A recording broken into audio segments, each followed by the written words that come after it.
ఒక్కసారి కొమ్మూరి గోల్డ్ కి కాల్ చేయండి. తాకట్లో ఉన్న మీ బంగారాన్ని విడిపించి మార్కెట్ ప్రైస్ కి వాళ్ళు కొనుక్కుని మిగతా డబ్బులు మీకు ఇచ్చేస్తారు. హాయ్ హలో నమస్తే వెల్కమ్ టు మనం టీవీ. నేను మీ చార్మి.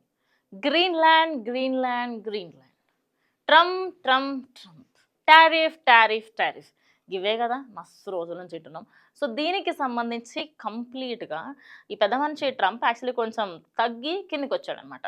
సో నాటో కంట్రీస్ ఏవేవైతే ఉంటాయో అవన్నీ నువ్వు ఇట్లనే టారిఫ్లు వేసుకుంటా పోతా, నువ్వు ఇట్లనే టారిఫ్లు నేను పెంచుతా, 100% చేస్తా, 200% చేస్తా, 500% చేస్తా అని ప్రతిసారి అంటా ఉన్నాడు కదా. దానికి సంబంధించి నువ్వు ఇట్లనే బిహేవ్ చేస్తే మా దగ్గర కూడా మా దగ్గర కూడా వెపన్స్ ఉన్నాయి, మేము కూడా యుద్ధాలు చేయగలుగుతాము. ఇంకొకసారి ఇంతే బిహేవ్ చేసావు అనుకో ఖచ్చితంగా నీకు పక్కా అన్ని కంట్రీస్ నుంచి నెగిటివిటీ వస్తుంది అని చెప్పేసి అయితే క్లియర్గా చెప్పారనమాట. సో దావోస్ జరిగిన మీటింగ్లో అయితే ఇదంతా జరిగింది.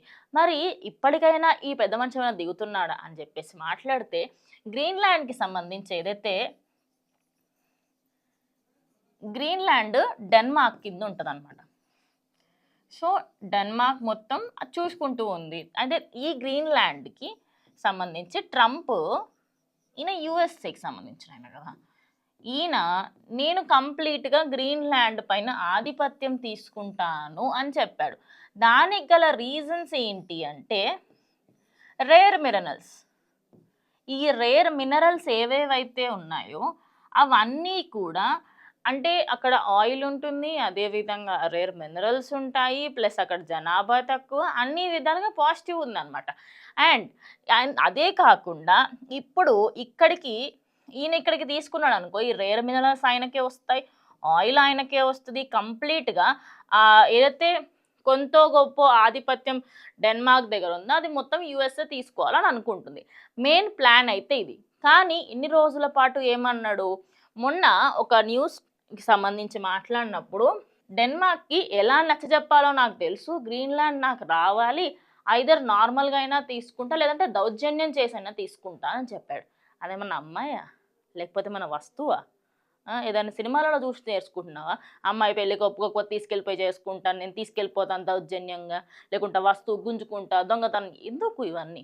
ఈ పెద్ద పెద్ద పంచాయతీలు, పెద్ద పెద్ద మాటలు ఎందుకు? అయితే ఇప్పుడేమంటున్నాడు తెలుసా, నాకు గ్రీన్లాండ్లో ఒక చిన్న ముక్క కావాలంట, చిన్న ఐస్ ముక్క కావాలంట, చిన్న ఐస్ ముక్క కావాలంట పెద్ద మనిషికి. మొత్తం వద్దండి, చిన్న ఐస్ ముక్క ఇవ్వండి, నేను మంచిగా చూసుకుంటా అంటున్నాడు. ఆ మంచిగా చూసుకునే దాని గురించి కూడా నేను చెప్తా.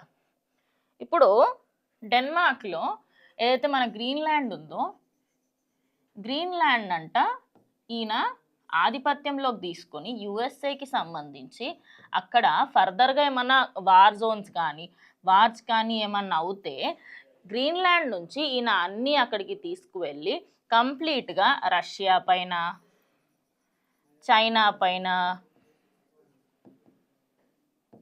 అండ్ యూరప్ పైన, ఈ మూడు పెద్ద దేశాలు ఏవేవైతే ఉన్నాయో వాటి మీద అంటే ఆధిపత్యం చెలాయించవచ్చు, వాళ్ళు ఏమన్నా చేస్తే నేను చూడొచ్చు అని చెప్తున్నాడు. ర్యాండమ్గా ఒకసారి ఈ వరల్డ్ మ్యాప్ ఒకసారి మంచిగా చదువుకోమని చెప్పొచ్చు కదా ఈ పెద్ద మనిషిని. ఎవరిని ఫూల్ చేస్తున్నాడు? నాకు అర్థం కాదు, ఎవరిని ఫూల్ చేద్దామని. ఆ మాత్రం కూడా జనాలకు తెలియట్లేదు అనుకుంటున్నాడో మరి ఏంటో తెలియదు. కానీ ఈ మనిషి ఏదైతే అంటున్నాడో, మీకు ర్యాండమ్గా మన ఇండియన్ మ్యాప్ అంత వరల్డ్ మ్యాప్ ఒకసారి చూస్తే గ్రీన్లాండ్ ఇక్కడ ఉంటుంది. ఇది గ్రీన్లాండ్ అనుకోండి, గ్రీన్లాండ్, దీని కింద ఇక్కడ యుఎస్ఏ ఉంటుంది, ఈ మూలన ఎక్కడ రష్యా ఉంటుంది, కింద చైనా ఉంటుంది, ఇటు దిక్కు యూరోప్ ఉంటుంది. ఈయన దీన్ని ఒక్కదాన్ని స్వాధీనం చేసుకుని మధ్యలో నీళ్ళు ఎక్కడ పోతున్నాయి, అదంతా స్వాధీనం చేసుకుంటే కంప్లీట్గా వాటర్ పరంగా అయినా కూడా water through and war zones అన్నీ ఏర్పాటు చేసుకోవచ్చు ఇవన్నీ అని చెప్పేసి ఆయన పెద్ద ప్లాన్ అనమాట. ఆయన చాలా ఏంటంటే, నేను డెన్మార్క్ చక్కగా చూసుకోవట్లేదు గ్రీన్లాండ్, నేను చూసుకుంటా నేను గ్రీన్లాండ్ మంచిగా చూసుకుంటా అని చెప్తున్నాడు. ఇంకోటి, ఏవైతే నాటో కంట్రీస్ ఉన్నాయో వాటన్నిటి మీద అంట 100 to 200% టారిఫ్ వేస్తాడంట. 100 to 200% టారిఫ్ వేస్తా అంటే అక్కడ ఉన్న వాళ్ళందరూ ఆల్మోస్ట్ 32 కంట్రీస్ ఉన్నాయి. 32 కంట్రీస్ ఒకటే మాట, నువ్వు ఇదే బిహేవియర్ కొనసాగించినావు అనుకో, నెక్స్ట్ వెపన్స్తోని నీ మీదికి అందరు వస్తారు. కంప్లీట్గా వెపన్స్తో అందరూ వచ్చి నీ మీదకి వచ్చి కూర్చుంటారు. సో అవసరమా నీకు, మా దగ్గర వెపన్స్ లేవనుకుంటున్నావా, మేము యుద్ధం చేయలేము అనుకుంటున్నావా అని చెప్పేసి వాళ్ళైతే ఇప్పుడు మాట్లాడుతున్నారు.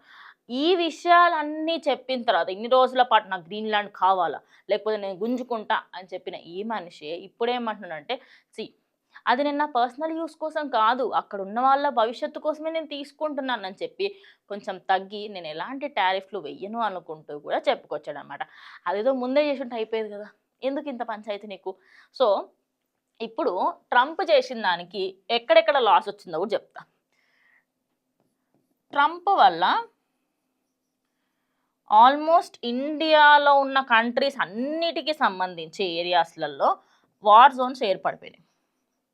ఇరాన్ కొట్టుకుంటుంది, ఒక దిక్కు పాకిస్తాన్ ఉంటుంది, పాకిస్తాన్ కొట్టుకుంటా ఉంటుంది, ఇటు ఇది ఏమంటారు ఇజ్రాయెల్ మీద దాడులు జరుగుతుంటాయి, యుక్రెయిన్ మీద దాడులు జరుగుతుంటాయి, రష్యా మీద. ఇదంతా పంచాయతీ ఎందుకు చాలైంది, ఈ పెద్ద మనిషి వల్ల. ఈయన వల్ల కంప్లీట్లీ ఇప్పుడు స్టాక్ మార్కెట్ ఇన్ని రోజుల పాటు ఒక మంచి గ్రాఫ్ మెయింటైన్ చేసి ధన్యమైన పడిపోయింది. డాలర్కి సంబంధించి పడిపోయింది, అదేవిధంగా అక్కడ ఎడ్యుకేషన్కి సంబంధించి పడిపోయింది. ఏ యాంగిల్లో చూసుకున్నా కూడా ట్రంప్ ఏదైతే మిగతా దేశాలపైన నేను టారిఫ్ వేస్తా అని చెప్పి ఇన్ని రోజుల పాటు ఏదైతే రచ్చ కొనసాగించిండో దానికి అడ్డు పెట్టేందుకు మాత్రం దావోస్లో జరిగిన మీటింగ్లో అయితే కంప్లీట్గా తెలిసిపోయింది. ఆయన బయటకు వచ్చి కూడా మాట్లాడడం జరిగింది. అయితే సో మరి ఇదంతా విన్న తర్వాత అయినా కూడా, ఇదంతా జరిగిన తర్వాత అయినా కూడా ఆయన ఏమైనా మారుతారా ఏంటి అనేది కూడా చూడాల్సి ఉంది. ఇంకా చాలా విషయాలు అక్కడ జరిగినాయి. అంటే ప్రతి చిన్న డీటెయిలే కాకుండా యూరోప్కి సంబంధించి యూరోప్లోని పెద్ద పెద్ద వ్యక్తులు ఎవరెవరైతే ఉంటారో ఆ ప్రెసిడెంట్స్ కానీ, రష్యా ప్రెసిడెన్సీ కానీ, ప్రతి ఒక్కరితోని ఆయనకి ఎప్పుడు ఏదో ఒక పంచాయితీ ఉంటూనే వస్తుంది. మరి యుఎస్ఏకి సంబంధించి ఆయన ఫ్యూచర్ గురించి ఆలోచిస్తున్నాడా, లేకపోతే డెన్మార్క్లోని చమురు అదేవిధంగా మినరల్స్ కోసమే ఆయన ఇదంతా చేస్తున్నాడా అనేది అందరూ పక్కకు పెట్టేస్తే మెయిన్లీ నాటోకి సంబంధించిన కంట్రీస్ ఏవేవైతే ఉన్నాయో అవన్నీ ఒకటే మననే, నీ ఉద్దేశం మాకు తెలుసు కానీ ఆ ఉద్దేశం పరంగా ఇవ్వాల్సింది లేదు. ఇంకోటి, నాటో దగ్గరికి వెళ్ళి నాకు గ్రీన్లాండ్ నా స్వాధీనం చేసుకోవడానికి మీరు పర్మిషన్ ఇవ్వనంట. పర్మిషన్ ఎందుకు అడుగుతున్నాడు ఇప్పుడు, వీళ్ళు ఇప్పుడు పర్మిషన్ ఇవ్వకపోతే తీసుకోలేము. ఇప్పుడు పర్మిషన్ గురించి ఇంకో విషయం కూడా మాట్లాడొచ్చు. ఈ ట్రంప్ ఏదైతే డెన్మార్క్ దగ్గర నుంచి గుంజుకోవాలనుకుంటా అంటే ఆ మర్యాదపూర్వకంగా అడగట్లేదు, ఇండైరెక్ట్గా నువ్వు ఇస్తావా లేకుండా సత్తావా అన్నట్టుగా ఉంది అక్కడ. సో ఆయన ఎట్లా అంటే ఒక వార్ జోన్ ఏర్పాటు చేసి రేపటి రోజు రష్యా కానీ, చైనా కానీ, యూరోప్ కానీ ఏదైనా ఏమైనా దాడులకి ప్రయత్నిస్తే ఇప్పుడు యూఎస్ఏ నుంచి అక్కడి వరకు పంపించడానికి టైం పడుతుంది కదా. సో మధ్యలో కొన్ని పాయింట్స్ పెట్టుకుంటే ఎట్లా స్టేట్ వైజ్గా కొన్ని అట్లా పెట్టుకుంటూ పోతారు కదా, అంటే ఈ స్టేట్కి వస్తే ఇక్కడ నుంచి వేసేస్తాం మేము అని చెప్పి. సో అట్లా అందుకోసం అని చెప్పేసి ఇప్పుడు గ్రీన్లాండ్ పైన నాకు మంచిగా గట్టిగా పట్టుంది. మరి గ్రీన్లాండ్ సభ్యులు ఒప్పుకుంటా అంటే నో, పోనీ డెన్మార్క్ ఇస్తుందా అంటే నో, నాటో పర్మిషన్ ఇస్తుందా అంటే నో, పోనీ ఈయన మీద జనాలకైనా పాజిటివ్ ఎవరిందంటే నో. ఎన్ని విధాలుగా చూసుకున్నా ట్రంప్కి నో అనే పదం కంప్లీట్గా ఆల్మోస్ట్ 2 నెలల నుంచి వినిపిస్తుంది. మరి ఇప్పటికైనా ఏమైనా మారుతాడా, ఏమైనా చేతలు ఇప్పుడు టారిఫ్లో కొంచెం తగ్గిండు, రేపటి రోజు నాకు ఇంకా గ్రీన్లాండ్ వద్దు పాడవద్దు అన్నాడు, ఇప్పుడు లాస్ట్కి నాకు ఐస్బర్గ్ చిన్న ముక్కు ఇవ్వండి సరిపోద్ది అని కూడా అంటున్నాడు. సో లెట్స్ సీ ఆయన ఏంటంటే అక్కడ వెపన్స్కి సంబంధించి మిగతా వాటికి సంబంధించి ఆయన అక్కడ యుద్ధ వాతావరణం వచ్చినప్పుడు నేను సేఫ్టీ మెజర్స్ తీసుకోవడానికి మన కంట్రీస్ని సేఫ్గా ఉంచడానికి అంటున్నాడు.